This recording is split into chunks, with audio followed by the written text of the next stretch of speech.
오늘 엘리사의 사역한 말씀으로 은혜 받기를 원합니다. 아멘. 원래 이제 읽은 바 본문이 이제 열왕기하 8장 19절은 이제 우리 하나님께서 다윗과 다윗의 후손에게 등불을 주시겠다 이런 말씀인데, 그래서 이제 메시아 예수 그리스도를 통하여 이 약속의 말씀이 온전히 성취되어집니다. 그래서 제가 이제 이 말씀을 택한 이유 중에 하나는 이제 열왕기하 말씀은 이제 이스라엘의 또 북이스라엘의 유다의 열왕들을 기록한 그런 이제 성경 말씀이 되어지는데, 그런데 우리가 이제 성경을 자세히 보면 거기에 메시아 예수 그리스도에 관한 메시지가 있다는 것입니다. 사람이 서 있으면 그림자가 있듯이, 그래서 실체가 있으면 그림자가 있듯이, 또 이 열왕기서에 여러 가지 역사적인 사건이 있지만은 그 가운데 메시아 예수 그리스도의 그림자가 있습니다. 혹은 다르게 표현하면 또 본체가 될 수가 있고, 그래서 이제 누가복음 24장 44절에 보면 예수님께서도 자기에 대해서, 예수님에 대해서 모세의 율법과 선지자의 글과 시편에 기록이 되었다 이렇게 말씀하셨습니다. 모세의 율법은 창세기, 출애굽기, 레위기, 민수기, 신명기, 선지자의 글이라면 이제 역사서와 대선지서, 소선지서를 합한 것이 되어집니다. 시편은 욥기, 시편, 잠언, 전도서, 아가서 이렇게 시편이 되어집니다. 여기에 다 메시아 예수 그리스도의 그 현현이, 예수 그리스도의 그 그림자 모습이 기록이 되어져 있다는 것입니다. 오늘 이제 열왕기하 말씀을 이제 여러 각도에서 볼 수 있겠지만, 저는 이제 열왕기하를 메시아적인 각도에서 열왕기하를 보기를 원합니다.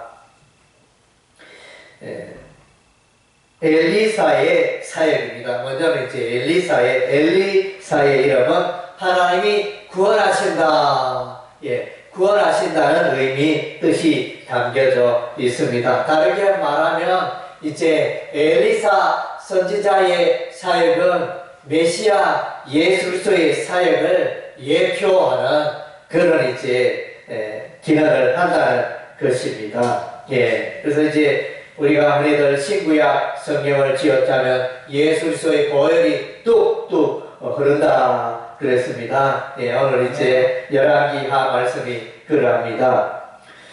4장의 내용에 보니까 이제 어떤 그 엘리사의 제자들 가운데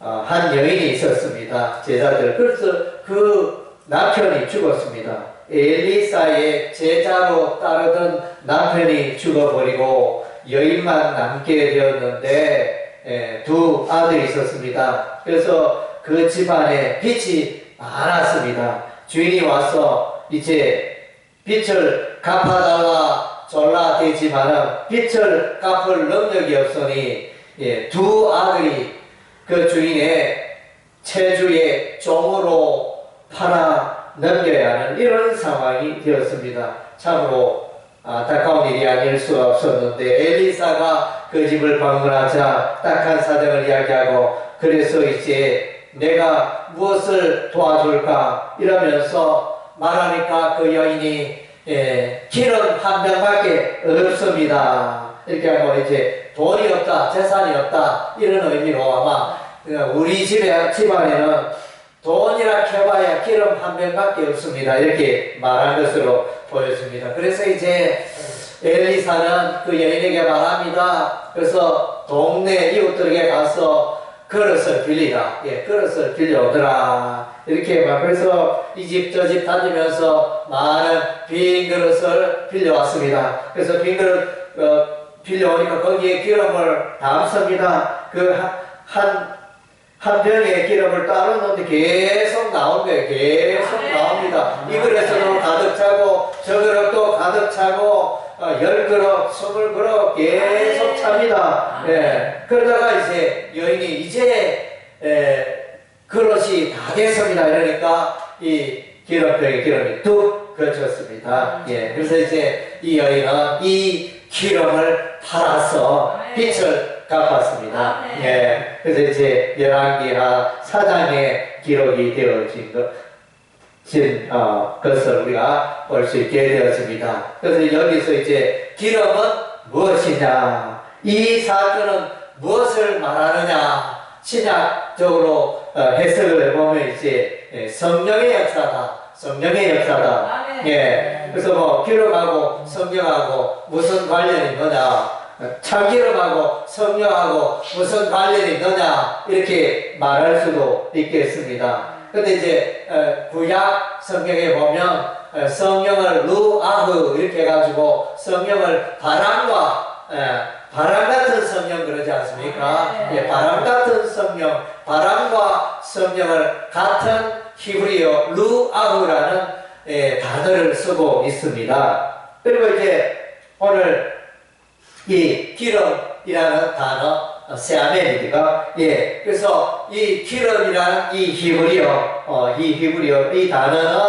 또 이렇게 보면 제사장들에게 기름을 붓다. 제사를 지낼 때, 소재 제사를 지낼 때 기름을 붓다. 그래서 이제, 제사 지낼 때 함께 이 기름이 필요하고, 또 사람을, 왕과 제사장과 사람을 세울 때 그 머리 위에 이제 기름을 붓습니다. 예, 그렇게 기름을 붓는 이런 것은 다 이제 성령의 임재를 말하는 것입니다. 예, 성령의 임재. 그래서 이 기름은 성령의 임재와 연결이 되어지고, 신약 성경에도 보면 이제 기름 붓듯 성령의 역사는 이런 이제 표현들이 나옵니다. 예, 그래서 이제 이 사건은 기름 한 병에서 많은 그릇을 채운 것은 이제 성령의 놀라운 역사, 신약 시대의 성령의 놀라운 역사, 구약 시대는 성령의 역사가 매우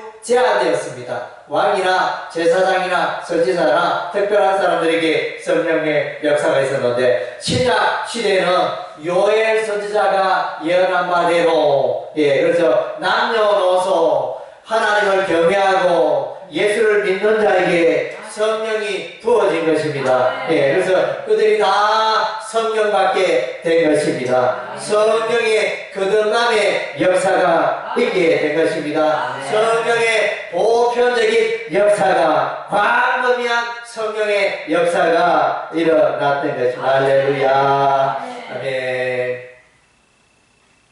예수님께서도 사역하실 때 성령으로 충만하여 사역하셨습니다. 사도행전 10장 말씀에 보면 베드로도 고넬로 가족에게 설교 말씀을 전할 때, 예수님을 소개할 때 하나님, 우리 하나님이 예수님 위에 성령을 기름 붓듯 하셨다, 이렇게 말씀하고 있습니다. 예수님의 사역은 곧 성령 충만한 사역이었습니다. 우리가 이제 사도행전 성경을 읽을 때 우리는 사도행전이라, 사도들의 그 여러 행적을 기록한 것이 사도행전이라 이렇게 말하는데, 사도행전을 보면 이제 사도들의 그 행적에 늘 성령의 역사가 있습니다. 그래서 이제 사도행전을 성령행전이라, 성령행전이라 이렇게 말하기도 합니다. 아멘.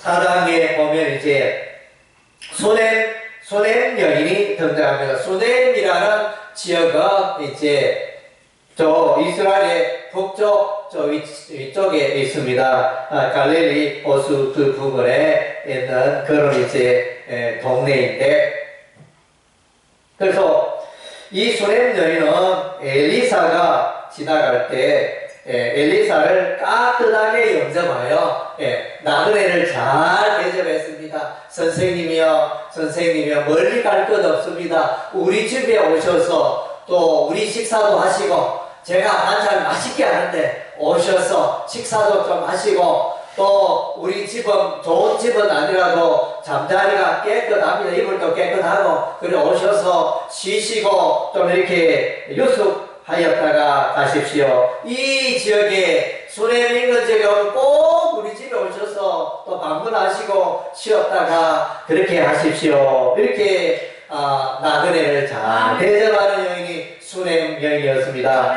네. 이런 이제 아름다운 여인이 있었는데 엘리사가 생각해 보니까 대접을 잘하니까 뭔가 감동이 일어나잖아요. 엘리사도 사람인지라 한 번, 두 번, 여러 번 왔는데 늘 잘 대접하니까 그래서 내가 이 여인을 위하여 무엇을 좀 할 수 있을까? 엘리사가 이제 생각해 보니 이 수냄 여인은 남편은 늙었고 자녀가 없었어요. 아들이 없었어요. 그래서 이제 아들 한 명이 있었으면 좋겠다. 그래서 그 수냄 여인을 불러서 내년 이맘때 1년 뒤에 아들이 있으리라 이랬더니 이 수냄 여인이 아이고 농담하십니다. 아이고 나를 왜 속이십니까? 모든 게 끝났는데 우리 남편도 늙었고 쉽게 말하면 아브라함과 사라의 관계, 사라 이렇게 경수가 끊어지고 그런 표현 그거하고 이제 아주 유사하죠. 끝났는데 왜 아들이 자녀가 있으려 그렇게 농담하십니까? 그랬는데 또 이 엘리사의 말대로 아들이 있게 된 것입니다. 아멘. 그래서 이제 이것은 무엇을 말합니까? 그래서 처녀가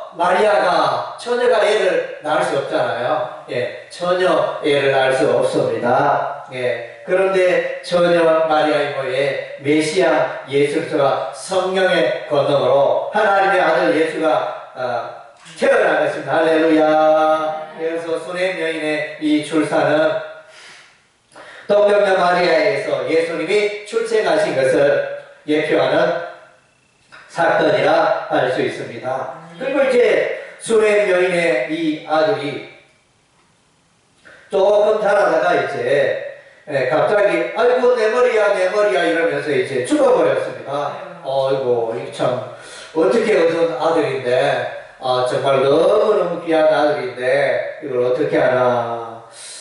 그래서 이제 이 수냄 여인이 엘리사를 찾고 엘리사를 불러서 엘리사가 왔을 때 그래서 이제 기도를 합니다. 그래서 하여튼 이제 눈에 눈, 입에 입, 이렇게 손에 손 이렇게 되면서 엘리사가 기도했더니 이 죽었던 아들이 살아났습니다. 할렐루야, 할렐루야. 정말로 놀라운 일이 났습니다. 엘리사는 죽은 사람도 살렸습니다.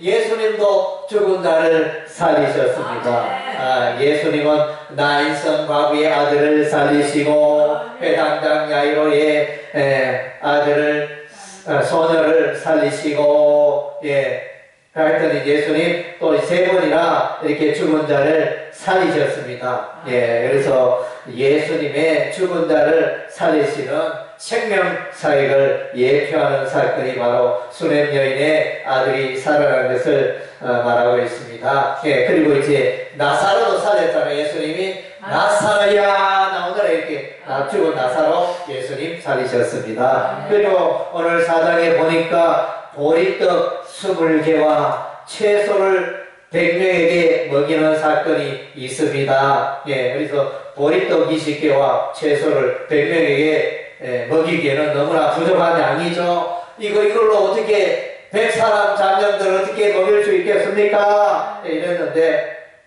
갖다 주어라. 갖다 주면 해결이 된다. 그랬더니 이제 먹고 남았다 그랬습니다. 성경에 보니까 먹고 남았다. 이 사건은 무엇입니까? 예수님의 오병이어의 사건을 예표하는 것입니다.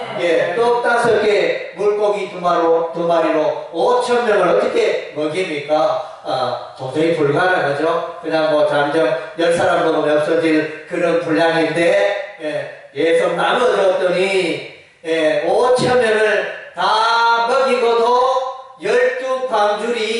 12광줄인지 바구니인지 모르겠다. 12바구니가 이렇게 남았습니다. 아멘. 정말로 이제 이것이 바로 예수님의 오병이어의 기적을 예표하는 사건이 됩니다. 그리고 이제 오늘 보니까 보리떡 20개와 채소 그랬는데 이거는 번역에 조금 제가 물론 이제 이 원어가 채소밭으로 채소 쪽으로 번역할 수도 있고 과일로도 번역할 수 있습니다. 이 두 쪽으로 이제 번역할 수 있는데 여기 이 번역가는 채소밭으로 번역을 했는데 근데 우리가 생각해 보면 이렇게 보리떡은 금방 먹을 수 있잖아요. 그런데 채소를 금방 먹을 수 있습니까? 뭐 소돔도 먹지만 동물은 채소만 먹지만 사람은 채소 먹기는 조금은 그렇지 않습니까? 제가 볼 때는 이제 이걸 채소로 번역하기보다는 과일로 번역함이 더 합당하지 않나. 보리떡을 먹으면서 과일도 먹고 이렇게 하는 게 논리적으로 더 타당하다 그렇게 보여집니다. 아멘. 아멘. 그리고 이제 문둥병자가 나타나고 5장에 보면 아람 나라 군대 장관 나아만이 소개되고 있습니다. 이 사람은 왕에게 사랑을 받고 전쟁에 나가면 성성장구하고 아주 전공을 많이 세운 그런 왕이었습니다. 그런데 사람은 보면 모든 게 다 갖춰지지 않았습니다. 어떤 사람은 외모는 수려한데 보니까 이렇게 목소리가 좋아요. 아이고, 그러나 이렇게 깜짝 놀라잖아요. 외모는 너무 이쁜데 목소리도 깜짝 놀라고. 또 이 사람은 모든 게 갖춰져 돈이 없어요. 돈이 재능도 많고 이리 하는데 가난하고, 어떤 사람은 돈이 많은데 또 보면 뭐 재능은 없고 뭐 이런 게 있지 않습니까? 모든 게 다 갖춰진 사람 다 없어요. 여기 보면 우리 이제 요즘 유튜브에 보니까 유명한 연예인 있죠. 선우원숙과 유영재 재혼했다가 파혼을 맞이하였다 그런 기사를 듣는데 그래서 보니까 선우원숙 같은 경우는 돈이 아주 많다. 아주 이렇게 수십억 되는 그런 고급 저택을 소유하고 있는 걸로 이제 보도되었는데 재산도 많은데 이 보니까 결혼 생활이 불행하잖아요. 연예인이고 타는데고 재능도 많고 외모도 이쁘고 돈도 많고 하지만 결혼 생활이 타탄이잖아요. 그래서 이제 뭐 사람들에게 다 아픔과 약점이 있어요. 사람 누구나가 다 완벽한 사람 없습니다. 약점이 있고 우리 육 대통령님도 또 약점이 있어가지고 야당 정치인들이 막 공격을 하고 있지 않습니까? 약점 없는 사람 이 세상에 아무도 없습니다. 그리고 이제 이 군대 장관 이 나아만 그래서 소문을 듣고 그 나라의 아랍 나라에서 좋은 의사 방문해가지고 병원 방문해가지고 치료했지만 치료가 안 돼요. 백약이 무효라. 그리하여 이제 엘리사 선지자가 모든 병을 다 고친다는 그런 소문을 듣고 그래서 엘리사에게 나왔습니다. 엘리사가 말합니다. 그래서 이제 이 사람은 많은 예물을 준비하여 이 나아만은 많은 예물을 준비하고 또 신하들을 이끌고 아주 성대한 행렬로 이때는 이제 아랍 나라가 강하였습니다. 이스라엘 나라는 약한 나라였습니다. 그래서 이제 많은 것을 준비하여 당당하게 나왔는데 이 엘리사는 저 멀리서 그 좋은 계약식을 보내가지고 말하기를 요단강에 가서 몸을 7번 씻으면 깨끗하게 됩니다. 이렇게 말하잖아요. 아이고 이게 뭐 무슨 말인가. 이게 나라에 아주 존귀한 자가 오는데 빨리 와서 인사도 하고 그래서 예의를 다 갖추어서 뭔가 말할 줄 알았는데 뭐 이게 얼굴도 안 보이고 이렇게 아주 예의 범례가 말이 아닙니다. 그러나 어찌합니까? 그래서 이제 이 나아만은 너무 불쾌해가지고 집으로 아랍 나라로 돌아가려고 했습니다. 그랬는데 신하가 이 먼 길로 왔는데 그냥 가면 어떡합니까? 그래도 그 말을 한번 듣고 한번 순종해 봅시다. 이러면서 그래가지고 요단강에 가서 7번 몸을 씻었습니다. 그랬더니 그 몸이 문둥병이 어린아이의 살과 같이 깨끗하게 되었다. 할렐루야. 네, 정말로 놀라운 일입니다. 1번, 2번, 3번, 4번, 5 이렇게 5번까지 했을 때도 아무 변화가 없었어요. 낙담이 되죠. 6번, 7번 하니까 이제 이렇게 몸이 깨끗하게 회복이 되어졌습니다. 아멘. 그래서 이제 이것은 뭡니까? 예수님의 속죄 사역입니다. 예수님의 치유 사역입니다. 예수님께서는 모든 질병을 치유하셨습니다. 그래서 예수님 앞에 나오면 모든 우리 인간이 치료할 수 있는 모든 질병이 해결이 되어지고 또 모든 죄가 속죄되어지는 그런 놀라운 역사가 일어나는 것입니다. 그래서 엘리사 선지자의 이 사역은 장차 오실 신약 시대의 예수님을 예표하는 그런 기능을 하고 있습니다.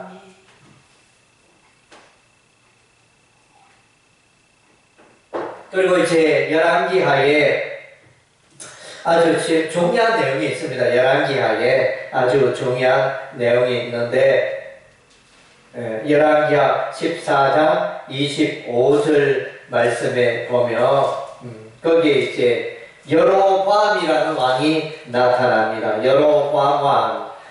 그래서 이제 여로보암 왕은 이제 이 북이스라엘의 초대 왕 여로보암을 말하는 게 아니고 여기서 여로보암은 이제 제 여로보암 2세를 말합니다. 여로보암 2세 BC 782년에서 753년까지 북이스라엘 나라를 다스렸던 그 왕을 말합니다.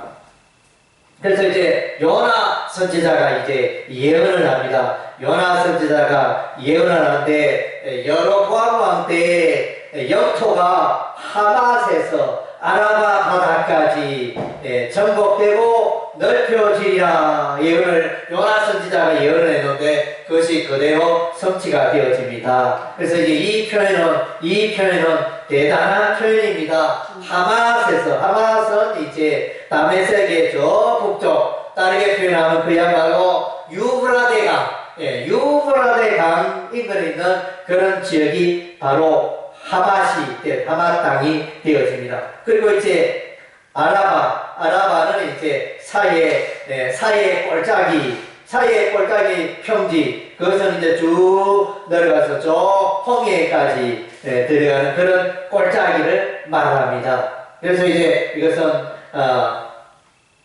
이스라엘 나라가 가장 영토가 넓었던 그때의 표현과 비슷한 표현을 하고 있습니다. 이것은 뭡니까?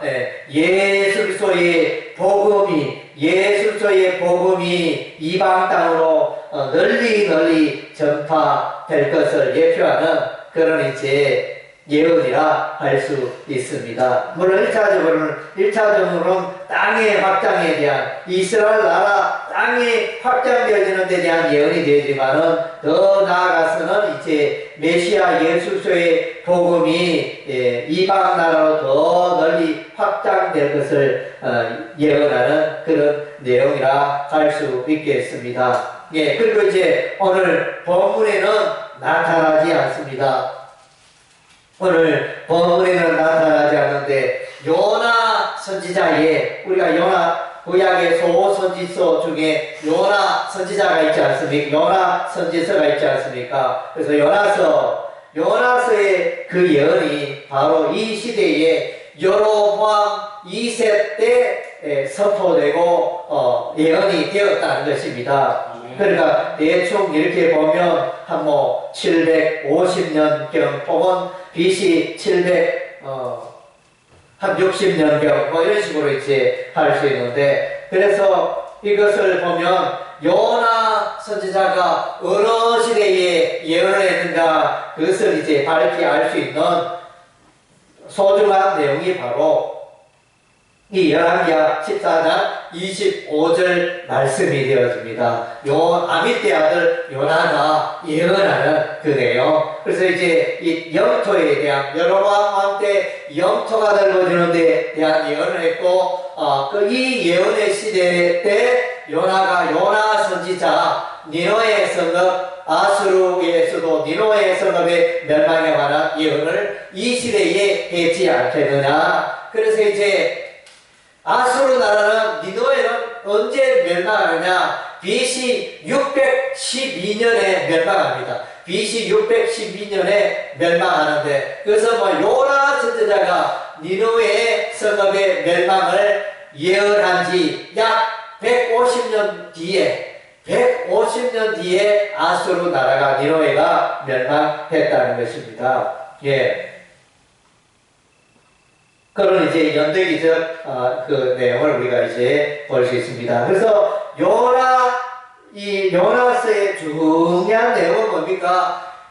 요나 선지자가 우리 하나님께서 요나야 다음에 니느웨 가서 그 성읍의 심판을 외쳐라 했는데 곧장 가지 않고 정반대의 길로 다시 서로 가는 배를 타고 하다가 풍랑을 만나 지중해 바다에서 또 그 물고기 밤이 되고 바다에 던져져서 바다에 가라앉았을 때 우리 하나님이 큰 물고기를 예비하여 요나를 삼키고 요나는 물고기 배속에서 회개의 기도를 합니다. 3일 3야 요나가 있다가 우리 하나님이 물고기를 내가심에 육지로 토하여 요나가 다시 살아나서 니느웨 성읍에 가서 이제 복음을 이렇게 심판 메시지를 전하게 됩니다. 그래서 요나가 물고기 배속에 3일 3야 있었던 이 사건은 예수 그리스도께서 3일 동안 무덤에 있다가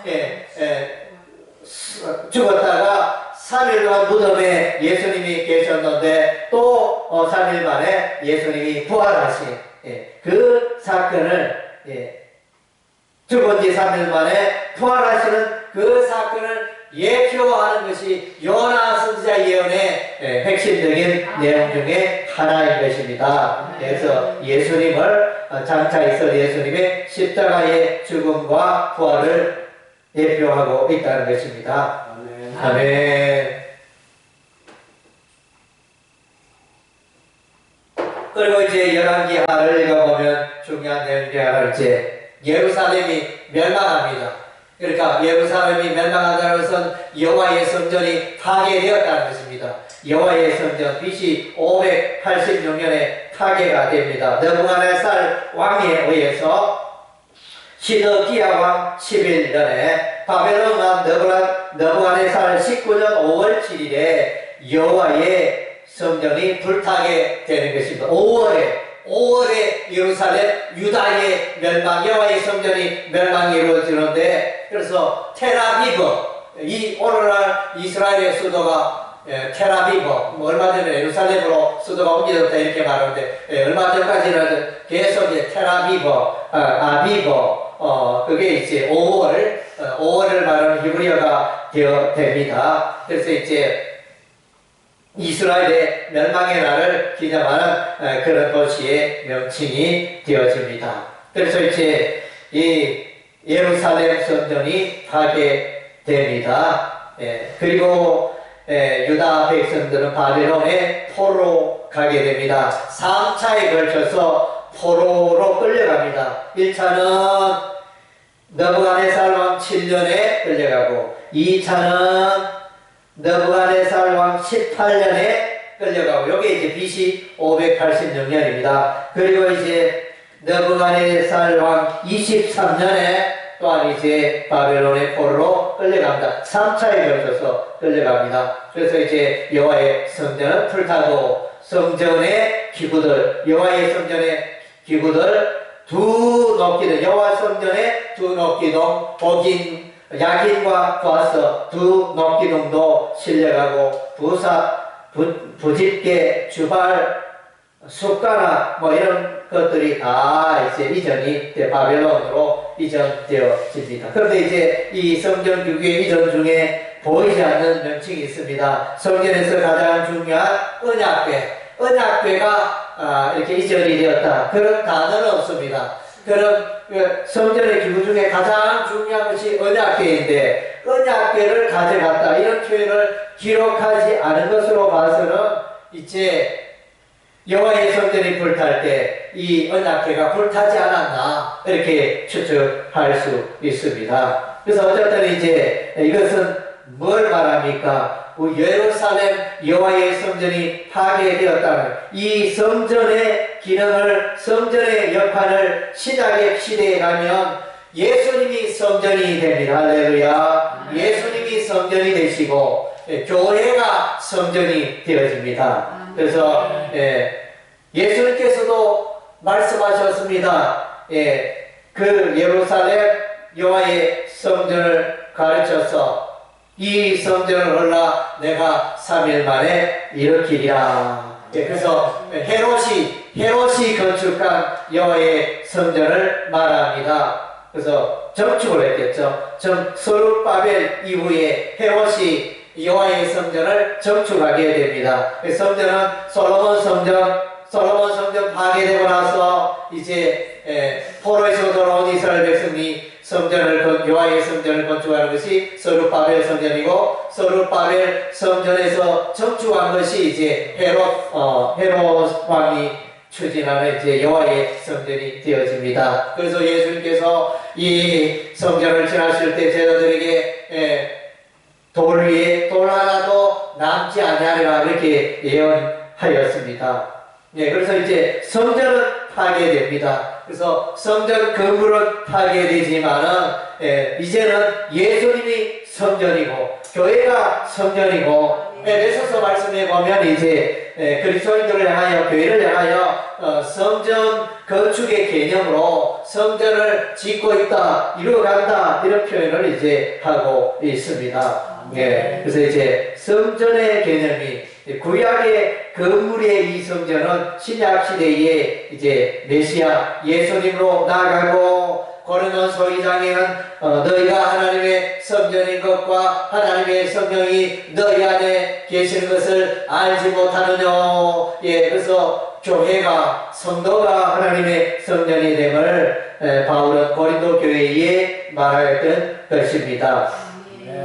아멘. 그리고 이제 엘리야의 성천이 2장 11절, 열왕기하 2장 11절 앞부분에 기록이 되어져 있습니다. 그래서 길갈에 있었는데, 길갈에 엘리야와 엘리사가 함께 가고 있었고, 이제는 또 베델로 올라갑니다. 베델로 엘리야와 엘리사가 올라갔고, 베델에 올라갔다가 다시 이제 여리고로 내려옵니다. 여리고로 내려오게 되는데, 그래서 여리고 요단강 부근에서 이제 불말과 불수레가 하늘에서 내려와서 이제 두 사람, 엘리야와 엘리사를 갈라놓고 이 엘리야는 회리바람으로 불말과 불수레를 타고 이제 하늘로 올라가는 장면이 나타납니다. 이것은 무엇을 말합니까?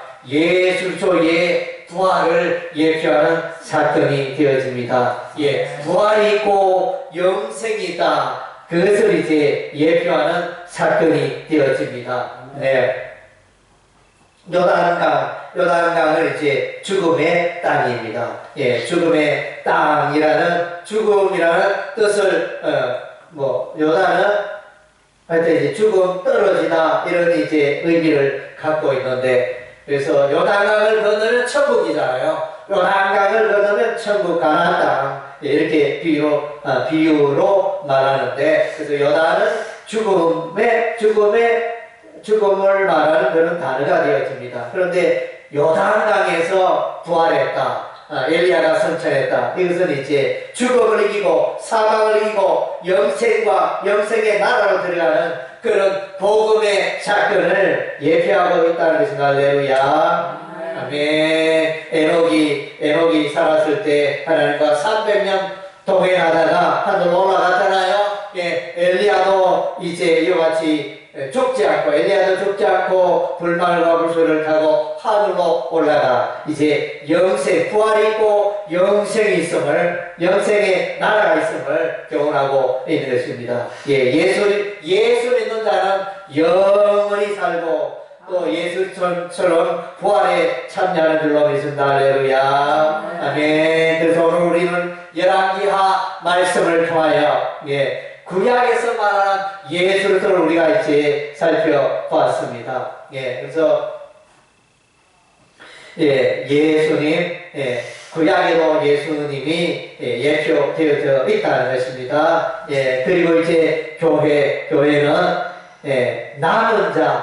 남은 자 사상을 우리가 붙들어야 하는 것입니다. 이사야 선지자 또 이 요나 선지자 또 어떻게 보면 비슷한 시대의 선지자라 할 수 있는데 이사야 선지자의 그 예언 중에 하나는 이제 남은 자 사상 이사야서 6장에서 말해주고 있습니다. 그래서 밤나무와 상수리 나무가 배임을 당할지라도 거루터기로 남아있는데 거루터기에서 싹이 올라오리라 이렇게 예언합니다. 지금 오늘 보니까 열왕기하서에는 예루살렘이 멸망하고 여호와의 성전이 파괴되어지고 이스라엘 유다 백성이 하나님의 백성이 바벨론의 1차 포로 2차 포로 3차 포로 모든 게 망가졌습니다. 예루살렘은 폐허가 되었습니다. 모든 게 하나님의 백성 다윗의 후손이 망가지고 끝난 것입니까? 아니다. 남은 자 사상을 말씀해 주고 있습니다. 남은 자 사상 이사야 선지자도 말해서 이사야 선지자는 이사야서 1장에 이제 예루살렘이 참외밭에 원두막처럼 그렇게 남았다. 그러니까 아수르 군대가 예루살렘을 포위하고 있는 모습. 다른 도시는 다 점령당하고 예루살렘만 남은 그런 장면을 이제 말하고 거기서 이제 남은 자 사상을 말해주고 있습니다. 그리고 이제 이 남은 자 사상은 이제 열왕기상에도 나타나는데 열왕기상에 엘리야가 나타날 때 엘리야가 이제 하나님을 향하여 말합니다. 오직 나만 남았습니다. 아합이 군대를 보내서 나를 잡으러 가는데 하나님이여 오직 나만 남았습니다. 그래서 이제 갈멜산에서 바알과 세라의 선지자 850대 1의 영적 전쟁에서 승리한 이 엘리야가 이제 도망하여 그들이 군대를 풀어 죽이려고 하니까 도망하여 그래서 광야에서 이렇게 하나님께 기도합니다. 하나님이여 다 죽고 하나님을 경외하는 사람은 내밖에 없습니다. 이렇게 말하니까 아니다. 바알에게 물을 꿇지 않고 바알에게 맞추지 않은 7,000명을 남겨두었다. 우리 하나님 이것이 남은 자 사상입니다. 로마서 11장에 이걸 기록해주고 있습니다. 로마서 9장에도 이제 이사야의 남은 자 사상을 기록해주고 있습니다. 그래서 우리 하나님은 끝까지 그의 백성을 붙드십니다. 다윗의 등불을 끝까지 붙드십니다. 다윗의 등불이 꺼진 것 같지만은 꺼지지 않았습니다. 남은 자를 통하여 우리 하나님 일하고 계십니다. 남은 자를 통하여 하나님의 나라를 세웁니다. 남은 자를 통하여 교회를 세우고 계시는 것입니다. 그래서 여러분들이 이 시대에 남은 자가 되시길 바랍니다. 여러분을 통하여 하나님의 교회가 세워지고 하나님의 나라가 왕성케 되어지는 역사가 있기를 주의 이름으로 축원합니다.